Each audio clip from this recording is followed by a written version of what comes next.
Some days, the loneliness arrives right after people leave. Not because the conversation went badly. Not because anyone hurt you.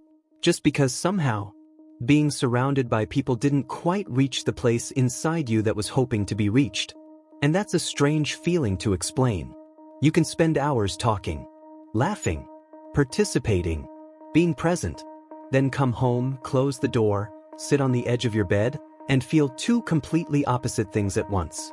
Exhausted and lonely. You want silence, but you don't want to feel alone. You want space, but you also wish someone understood what happened inside you today.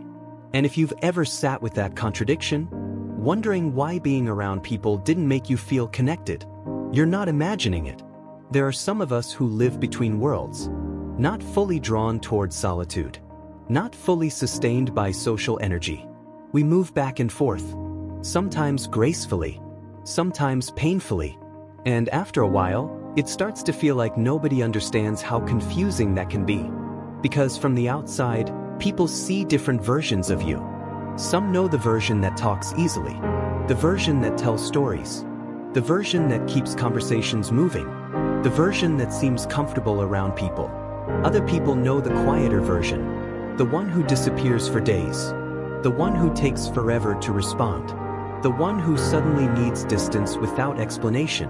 And somewhere along the way, people start choosing which version they think is the real one. But the truth is, they both are. That's part of what makes this experience so difficult. You're constantly being misunderstood because people only see one side at a time. When you're social, they assume you always want company. When you're quiet, they assume something is wrong.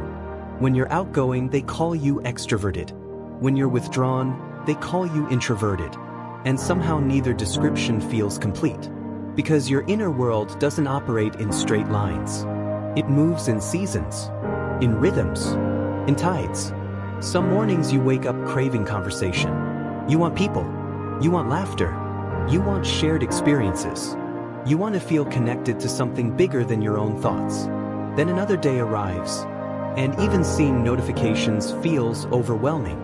The same interaction that felt energizing yesterday suddenly feels heavy.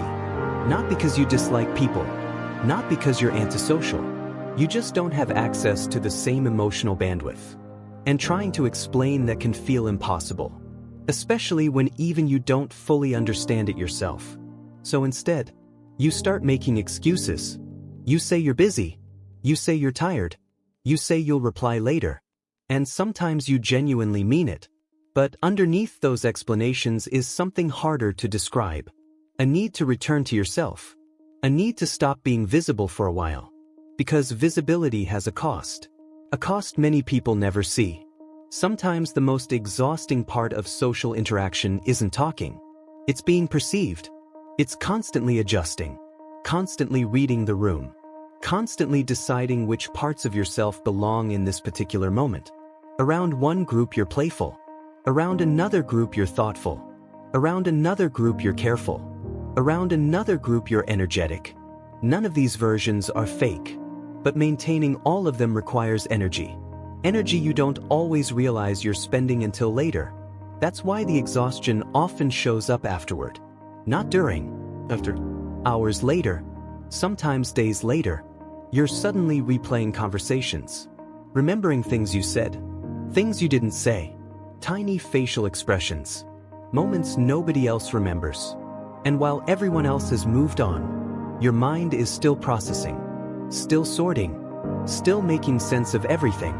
Because some people process experiences as they happen, others process them afterward. And if you're someone who lives deeply inside your own thoughts, social interaction doesn't end when the conversation ends. Part of it follows you home. Part of it sits beside you in silence. Part of it continues long after everyone else has gone to sleep. Which is why loneliness can feel so confusing. Because sometimes you're not lonely because you're alone. Sometimes you're lonely because nobody saw the part of you that mattered most.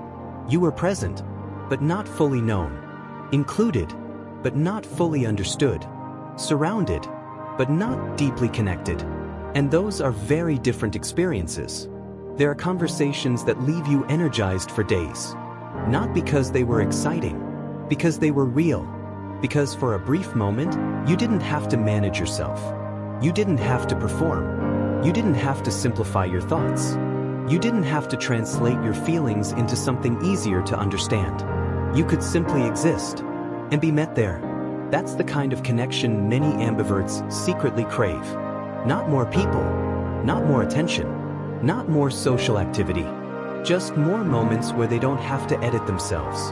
The strange thing is, we often want those moments desperately, yet we also avoid them, because real connection requires exposure. It asks us to reveal things we'd rather keep protected, the thoughts we usually keep private, the emotions we're still trying to understand ourselves, the contradictions we're afraid won't make sense to anyone else. So we stay somewhere in the middle, close enough to people to avoid complete isolation, far enough away to avoid complete vulnerability. And that middle space can become very lonely, because you're constantly near connection, without fully stepping into it. You want people to understand you, but you don't always know how to show them who you are. You want closeness, but closeness feels risky. You want depth, but depth requires openness. And openness can feel like standing in bright light after years of sitting in the shade. So you keep moving back and forth, forward, backward, closer, farther, wanting connection, needing protection, at the same time. And honestly, that's exhausting. There is another layer to this that rarely gets talked about. Sometimes you're not just carrying your own emotions. You're carrying everyone else's too. You notice things. The change in someone's tone. The pause before they answer. The smile that doesn't quite reach their eyes. The tension hiding underneath ordinary conversations. You pick up pieces most people miss. Not because you're trying to, because your mind naturally notices them. And while that awareness can make you deeply compassionate, it can also become overwhelming, because every room contains emotional information. Every interaction leaves an imprint. Every relationship asks something from your attention. After a while, your inner world becomes crowded. Not with noise, with emotional residue. Tiny pieces of dozens of different experiences. And sometimes what feels like loneliness is actually emotional saturation. You need space. Not because you want to disconnect, because you need room to hear your own thoughts again. That's why solitude can feel healing and painful at the same time. Healing because it allows you to return to yourself. Painful because humans aren't meant to exist entirely alone. So you find yourself sitting in quiet rooms, feeling grateful for the silence, while simultaneously wishing someone was there. Not to entertain you, not to fill the silence, just to understand it. Maybe that's the heart of this experience.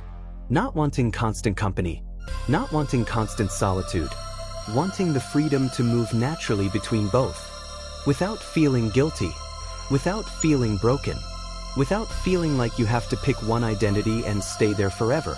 Because maybe your mind was never meant to fit inside simple categories. Maybe the reason you felt so conflicted all these years is because you've been trying to force yourself into definitions that were never large enough to hold you. Some people bloom in crowds. Some people bloom in solitude. And some of us bloom in both. Just not at the same time. We need people. Then we need space. Then we need people again. The rhythm changes. The need changes. The season changes. And there is nothing wrong with that. Nothing inconsistent about it. Nothing confusing about it. At least not once you stop fighting it. The moment you stop demanding permanence from yourself, something shifts. You stop asking why you're different this week than you were last week. You stop judging yourself for wanting distance after craving connection. You stop seeing your contradictions as flaws, and start seeing them as evidence of how layered you really are. Because maybe you were never too much. Maybe you were never not enough. Maybe you've simply been trying to explain a complex inner world using labels that were far too small. And maybe the loneliness feels lighter when you realize you're not the only one carrying these contradictions. There are people sitting in quiet rooms right now, wondering why they miss people they didn't even enjoy being around. People craving connection while ignoring messages. People wanting attention while avoiding visibility. People needing solitude while secretly hoping someone notices they're gone. Not because they're confused, Not because they're difficult, because they're human. And because some hearts are built to move between worlds. If that's you, maybe tonight doesn't need to be about fixing anything. Maybe it doesn't need an answer. Maybe it doesn't need a new strategy. Maybe it only needs recognition. The quiet relief of realizing there's a reason you felt this way. A reason you can feel drained and lonely at the same time. A reason solitude feels comforting and painful. A reason connection feels beautiful and exhausting. Maybe the contradiction was never the problem. Maybe the contradiction is simply part of how you're wired. And once you stop fighting that truth, you stop feeling like you're constantly at war with yourself. You begin making room for all of it. The quiet parts, the social parts, the lonely parts, the fulfilled parts, the part that wants to disappear, and the part that wants to be deeply seen. Because all of those parts belong, and all of them are you. As you sit with all of this, maybe you're realizing your mind was never contradictory, just layered. And if you'd like to understand your ambivert rhythm more deeply, you can download the free ebook, Ambivert Advantage, in the description below. Until next time, take care of the parts of yourself that need people, and the parts that need peace.